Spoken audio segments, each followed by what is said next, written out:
नमस्कार, सुप्रभात दोस्तों। आज मैं आप सभी के समक्ष तुलनात्मक साहित्य का अर्थ और उसकी विभिन्न परिभाषाओं के संदर्भ में बातचीत करने के लिए प्रस्तुत हुआ हूँ। तुलनात्मक साहित्य की परिभाषाओं पर गुजरने से पहले आइए इसके महत्वपूर्ण बिंदुओं पर एक नजर डालें। तुलनात्मक साहित्य का प्रारंभिक अध्ययन सन 1800 में मार्ड द इस्तेयाल ने शुरू किया था। अंग्रेजी विद्वान मैथ्यू आर्नल्ड ने 1848 में अपने एक पत्र में सबसे पहले कंपैरेटिव लिटरेचर पद का प्रयोग किया। भारतीय संदर्भों में 1907 में रविंद्रनाथ ठाकुर ने विश्व साहित्य का उल्लेख करते हुए साहित्य की दृष्टि से तुलनात्मक साहित्य की आवश्यकता पर जोर दिया था।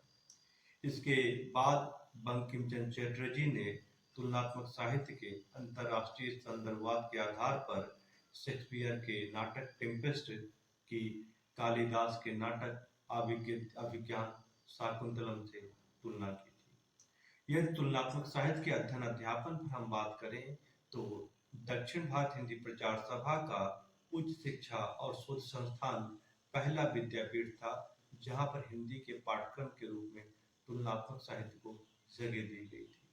सन 1956 में भारत में पहली बार जादवपुर विश्वविद्यालय में तुलनात्मक विभाग की स्थापना होती है। बांग्ला साहित्य के साथ यूरोपीय साहित्य की तुलना ही इस विभाग का प्राथमिक उद्देश्य था। इसके बाद हिंदी में तुलनात्मक साहित्य की पहली पुस्तक 1982 में इंद्रनाथ चौधरी द्वारा लिखी जाती है, जो तुलनात्मक साहित्य की भूमिका नाम से प्रकाशित होती है। तुलनात्मक साहित्य पर जब हम विचार करते हैं तो पहला पद हमको मिलता है तुलनात्मक। तुलनात्मक तुलना शब्द से बना हुआ है। तुलना का अर्थ कई वस्तुओं के गुण मान आदि के एक दूसरे से कम या अधिक अथवा उनके अच्छे या बुरे होने का विचार है। तुलना का एक अर्थ तोला जाना है। कांटे या तराजू में रख करके किसी वस्तु को तौलना भी तुलना कहा जाता है। भार या मान का हिसाब लगाया जाना भी तुलना के अर्थ में प्रयुक्त होता है। दो या अधिक वस्तुओं के गुण मान आदि के एक दूसरे से घटने या बढ़कर होने का विचार भी तुलना के अर्थ में प्रयुक्त होता है। तुलना से ही तुलनात्मक पद बनता है। तुलनात्मक का अर्थ तुलना के विचार से होने या किए जाने वाला कार्य है। तुलना शब्द तुलना करने की प्रक्रिया से जुड़ा हुआ है, जिससे दो अथवा अधिक के मध्य साम या वैषम का पता लगाया जाता है। दो या कई चीजों के गुणों की समानता और असमानता दिखाने के लिए हम तुलनात्मक प्रविधि का प्रयोग करते हैं। किसी के साथ तुलना करने के विचार से किया गया कार्य भी तुलनात्मक कहा जाता है।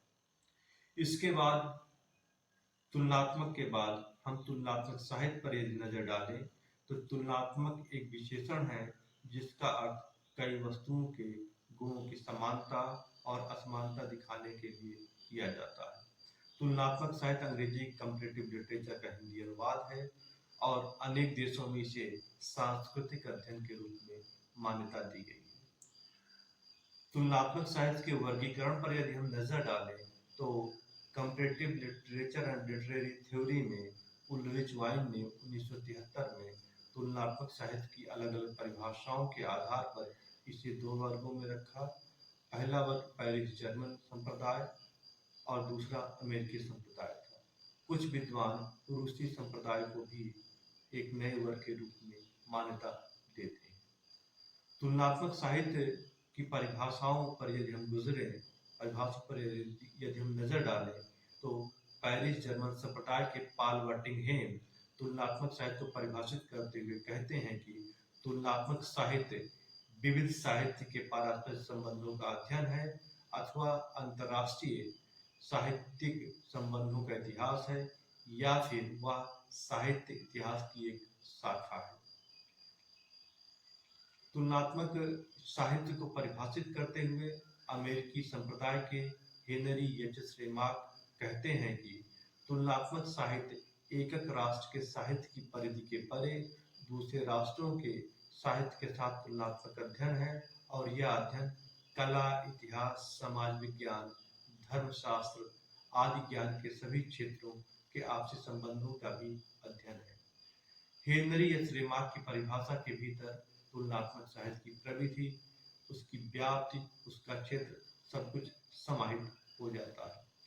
इसके बाद अमेरिकी संप्रदाय के रेने वेलेक तुलनात्मक साहित्य को परिभाषित करते हुए कहते हैं कि तुलनात्मक साहित्य के समग्र रूप का अंतर्राष्ट्रीय परिप्रेक्ष्य में अध्ययन करता है, जिसके मूल में यह भावना निहित रहती है कि साहित्य सृजन और आस्वाद की चेतना जातीय एवं राजनीतिक भौगोलिक सीमाओं से मुक्त एक रस अखंड होती है। तुलनात्मक साहित्य को और अधिक स्पष्ट करते हुए क्लाइव स्कॉट कहते हैं कि तुलनात्मक साहित्य में विभिन्न भाषाओं में लिखित साहित्य अथवा इसके संक्षिप्त घटकों की साहित्यिक तुलना होती है और यही इसका आधार तत्व होता है। इसके बाद तुलनात्मक साहित्य को परिभाषित करते हुए बसंत बापट लिखते हैं कि एक या उससे अधिक भाषाओं में रचित साहित्य, इसमें साहित्य समीक्षा भी सम्मिलित है। वैषम्य सामक प्रभाव, इसका शोध करते समय होने वाली समीक्षा को तुलनात्मक अध्ययन कहा जा सकता है। तुलनात्मक साहित्य पर अपना विचार व्यक्त करते हुए विद्वान कूपर लिखते हैं कि तुलनात्मक साहित्य विभिन्न साहित्य का तुलनात्मक अध्ययन है और यह पद इस विद्यानुशासन का संक्षिप्त संस्करण है। इसके बाद विकिपीडिया पर तुलनात्मक साहित्य को स्पष्ट करते हुए कहा गया है कि यह वह विद्या शाखा है जिसमें दो या अधिक भिन्न भाषाई, राष्ट्रीय और सांस्कृतिक समूहों के साहित्य का अध्ययन किया जाता है। तुलना इस अध्ययन का मुख्य अंग है। साहित्य का तुलनात्मक अध्ययन व्यापक दृष्टि प्रदान करता है। संकीर्णता के विरोध में व्यापकता आज के विश्व मनुष्य की आवश्यकता है। इसके बाद अनेक भारतीय विद्वानों ने तुलनात्मक साहित्य को परिभाषित किया है। दिल्ली विश्वविद्यालय के नगेंद्र ने तुलनात्मक साहित्य पर महत्वपूर्ण काम किया और उन्होंने तुलनात्मक साहित्य को परिभाषित करते हुए कहा कि तुलनात्मक साहित्य एक प्रकार का अंतः साहित्यिक अध्ययन है जो अनेक भाषाओं को आधार मानकर चलता है और जिसका उद्देश्य अनेकता में एकता की साधना है। नगेंद्र तुलनात्मक साहित्य को अनेकता में एकता की साधना का एक प्रमुख उपक्रम के रूप में मानते हैं। बुद्धदेव बोस ने तुलनात्मक साहित्य को परिभाषित करते हुए कहा कि तुलनात्मक साहित्य अध्ययन की एक ऐसी शाखा है जो प्रत्येक देश और काल की साहित्यिक अभिव्यक्ति की मूल संरचना से संबंध रखती है। इसलिए किसी भी साहित्यिक घटना की सार्वजनीनता से इसका सरोकार है। यही कारण है कि रविन्द्रनाथ ठाकुर ने इसको विश्व साहित्य कहा था।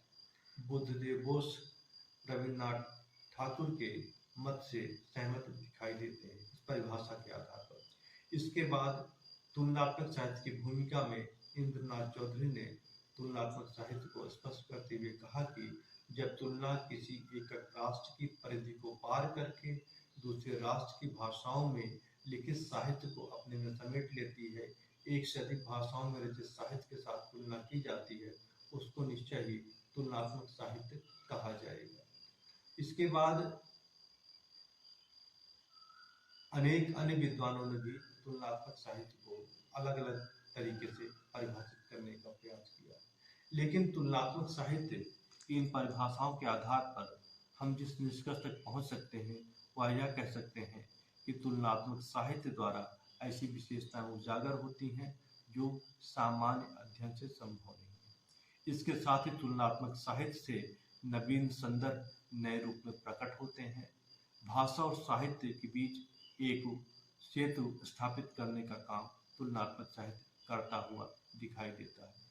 पारस्परिक आदान प्रदान द्वारा भाषा और साहित्य के क्षेत्र को विस्तृत करता हुआ तुलनात्मक साहित्य प्रतीत होता है। इसके साथ ही तुलनात्मक अध्ययन पूर्वाग्रहों से मुक्ति दिलाकर हमें एकता के सूत्र में पिरोने का काम करता है। एक ही देश की विभिन्न इकाइयों को परस्पर निकट लाने के लिए तुलनात्मक साहित्य हमें प्रोत्साहित करता है। आप सभी ने हमको ध्यान से सुना, इसके लिए आप सभी का बहुत बहुत शुक्रिया। धन्यवाद। आपका दिन शुभ हो।